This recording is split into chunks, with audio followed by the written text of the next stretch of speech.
Welcome back guys on my YouTube channel. Today I'm going to show you the first of a series of vehicles that we used as service vehicles for the Yamaha Factory Rally team, which we run last year and for which I was the team manager. Really cool project because we got to set up all the vehicles from scratch and choose everything. So today I'll introduce you to this Mercedes Sprinter that has been pimped up for Africa race and which was driven by James West, Paul Tarris mechanic. Let's begin with the rear of the van because it's the coolest thing. First of all, you see we put all the panels around the van because we were loading heavy bikes, not 450cc bikes, but the Tenere World Raid. So we needed something very solid in case we place the bikes on the side of the van so that they wouldn't break the panel. And with these panels also we have a nice grip, nice look, and they never get rusty. So a solution that's very effective.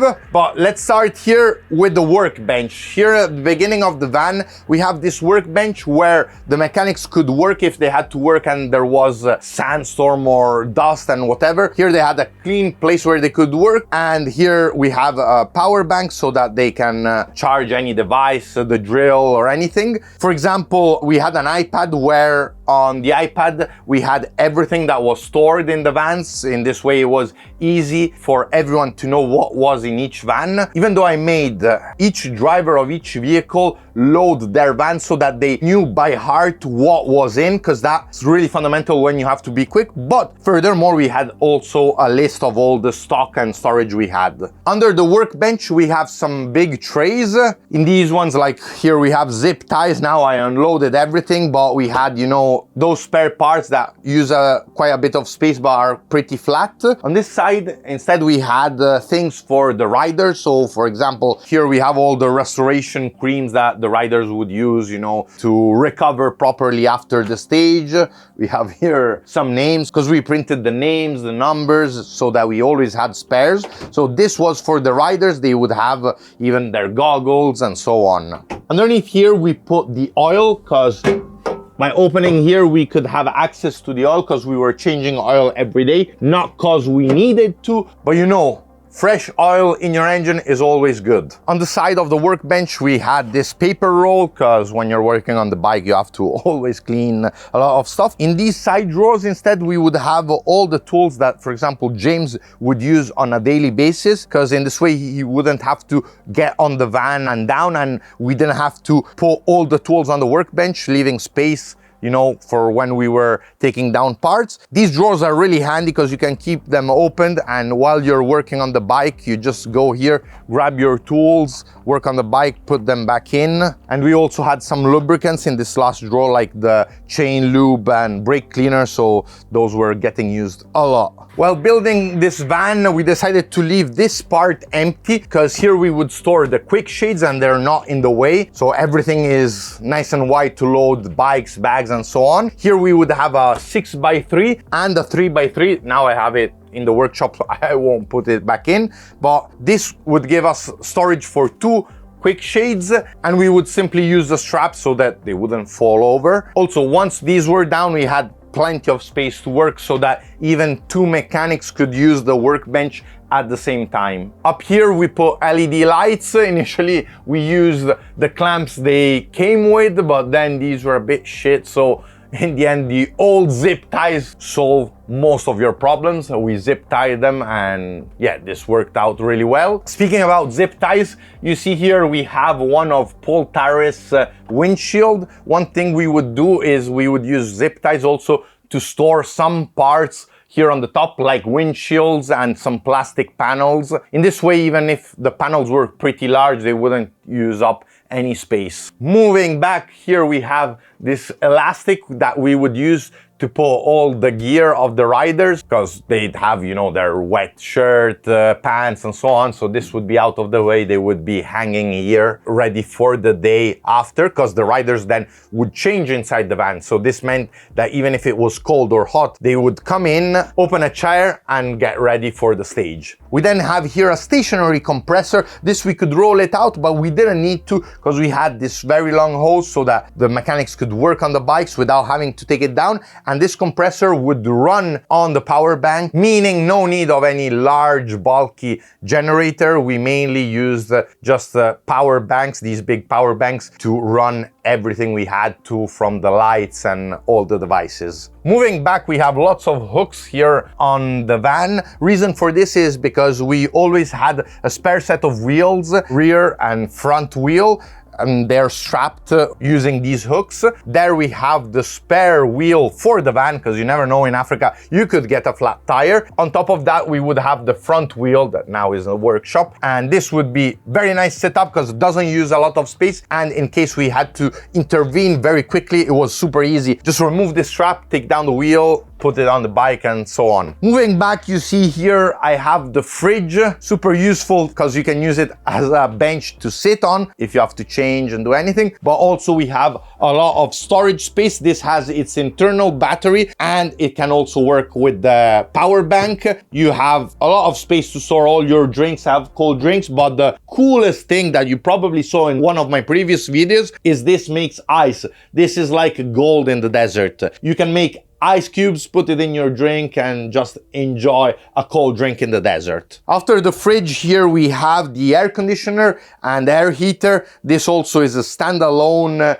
EcoFlow system. It has its internal battery, but if you need, you can charge it always with the power bank. All these devices can be charged with solar panels, which when you're in the desert, it makes it easy to charge them. Here, once we had everything out of the van, the bikes and the quick shades, James would put his mattress here on the floor, and the air conditioner and heater manages to heat up or cool the van very, very quickly and keep a perfect temperature throughout the night or even throughout the day if needed. Moving now on to the back, here we have another small storage space. Now we have coffee cups, but yeah, we would store some oil also here and other parts. On this side panel, we would put hooks so that if we needed to hang anything, I think we had the brake hoses hanging from here. Now we have a magnetic tray. All the system now that I show you is modular, so you can design it through a software exactly on the dimensions you need. So we did a study of how we wanted this van, because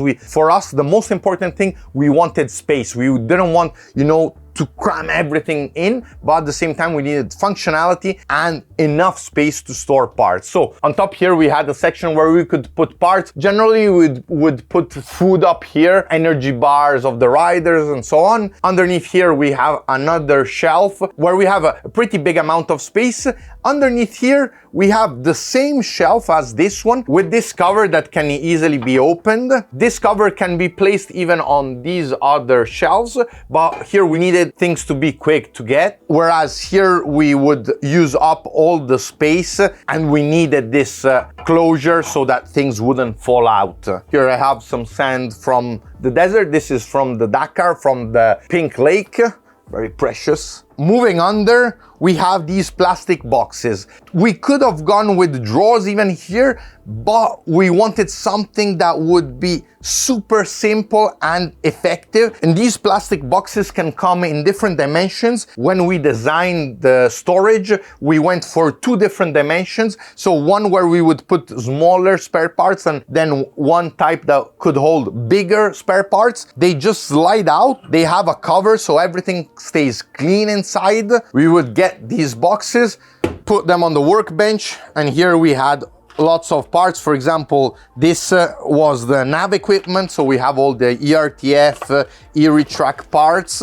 Get what you need, close it down, and you can place it back here and it wouldn't move, because thanks to this lip, even when you're driving, it doesn't move. Now we removed some tape, but here there was written in every box, also on the top, everything that was stored inside. Now we removed almost everything, but now you see how functional and visually effective it is, because the mechanic could be out of the van, look here, and immediately know where he had to go to get the parts he needed. For example, here electrical and so on. Another cool thing is that this helps you a lot when you're preparing the van for a race. When you have to start storing everything, instead of doing back and forward from the van to the workshop, we took down all the boxes, we prepared them, and then stored everything one time only inside. Underneath here still we had the taller spare parts, we had the straps and so on. This always has the opening, so you can have the full access and store things up to the top.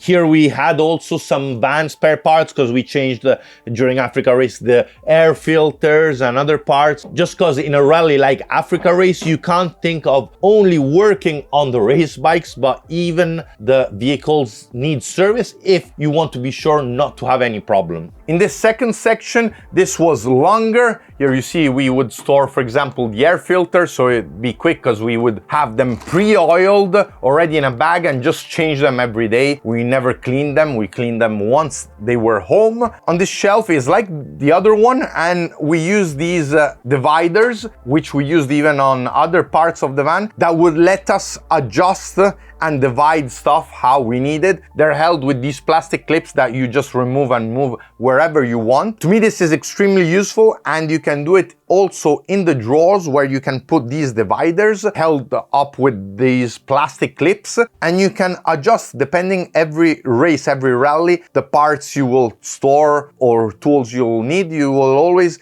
be able to make a section just for that thing. Here, where we still didn't take off the tape, we had the clutch plates. They were stored here and it was divided, so we were sure they wouldn't fall anywhere around. Underneath here, another shelf with the opening, and same with the dividers that we would adjust depending on the event we had to take part in. Underneath here in this second section, we would have another shelf to store big parts like handlebars that use quite a lot of space because they're pretty long, and other parts. Below the boxes as the ones I already showed you. Underneath here, another place for a good amount of storage. But it's not finished. We had also other useful devices on our van. You know it very well. Sometimes you'll need a hammer and a vise in the desert to straighten up things. And here was this bench that comes out, and we would have sort of table and the vise that can turn. It can be turned and nothing. Here, if we needed to straighten anything, we needed to do any work, we would use it. And once we were done, just close it back in. To me, this is a must-have, especially in rallies, because sometimes you'll need to maybe drill or modify some part, and with the vise, you're able to go then with the drill and do whatever you need to do. Behind the vise, but still accessible once the vise was closed, we would have here sprockets and brake discs in case the riders bent the discs or we had to change the sprockets. Everything was here ready and easily accessible. On this van, James was driving and I was also in this van, and we had here 2 chairs, so that if we had to stop for a coffee, we could take out our chairs. Throughout the van, you must have noticed all the hooks we have everywhere on the panel and on the floor so that we could tie anything we needed. I'm really proud on this van build because this was my first van build. I think we managed to achieve the goal of not compromising space in order to load several bikes inside and to move, because during the race you want to be able to move easily inside and out of the van, but still have a lot of storage space and have all the features we needed to do the perfect job at Africa race. Other important upgrade you need to do if you want to go with your vehicle to Africa race or to rallies is to put some extra locks, because these locks are very easy to break into. Instead, with this mechanism, it will be more difficult that they get inside your vehicle, especially when you leave it at the port, because when you leave it at the port, you have to hand the keys to the guys. And I'm sorry, but I don't trust people in ports. I've had the past experience that weren't so nice of things getting stolen. In this way, they can get inside only the front, because I'll never leave the back key. This van required us quite a bit of time and planning out. Same goes with the external of the van, because this wrapping we did ourselves, and we got in contact with several manufacturers of wrapping film because it was so difficult to find a really cool blue and give not only our bikes a premium look but also our service vehicles. And I believe we managed to achieve that because everyone tells us how cool this satin blue looks. And instead of doing it the easy way, so just like most teams, they have the whole van printed and then apply the wrap, we want wanted to really refine every detail, so we wrapped first all the van in 2 colors, with the blue on top, the black on the bottom, and then we cut the stickers, so these are all cutouts, and then place them on the van. I think there is no van in the bivouac that looks as good as this one. Clearly, having the low black and blue, I had to change the rims, so we put black Mercedes rims, changed the tires. We went from some Mission tires that were perfect in Africa for off-road, but also on road, because if you go too aggressive on the tires and put 2 off-road tires, then it becomes very uncomfortable to drive on the highways and on the roads. These were the right compromise. But the upgrades aren't finished, because even in the front, we made some changes. Now here in the front, you see my bedroom, which I'll show you how easy it is to set up.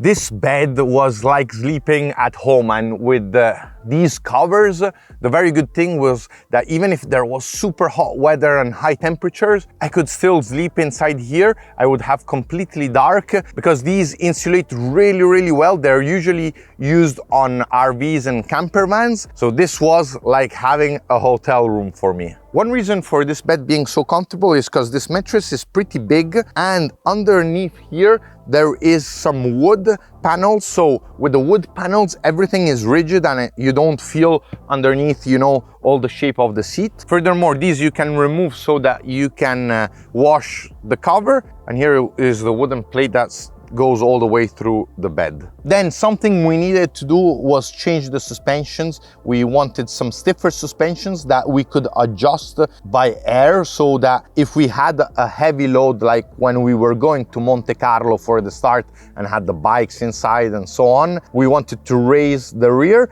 And that's also a small trick, because when police see you on the highway that you're really down on suspension, they think, he must be exceeding the weight allowed. Well, with this trick, it never looks like I'm loaded. With this switch, it's really easy. You just press it and you feel the compressor in the air blowing the suspension, so to raise the van. And once you're done, if you unloaded everything, you just press this to deflate. Nothing interesting here on the steering wheel, just a horn, beep beep, and cruise control. We then have a rear camera, so that when we would be reversing, we could see if we were going against anything. We have here a Sony system with CarPlay. Another reason why I chose the Mercedes Sprinter is it has a lot of storage space everywhere. You have a lot of places where you can put stuff. So here we would have, you know, the race booklets with all the stage details, cables and so on. Even up here we would have sunglasses, the documents of the bikes of all the vehicles, because every vehicle had a copy of every other vehicle's documents, so that even if by any chance we would swap something or some people would end up on a different van, documents were always here. Another very useful thing of the Sprinter is that below the passenger seat you have storage space, but also we made a system with a low discharge battery. This meant that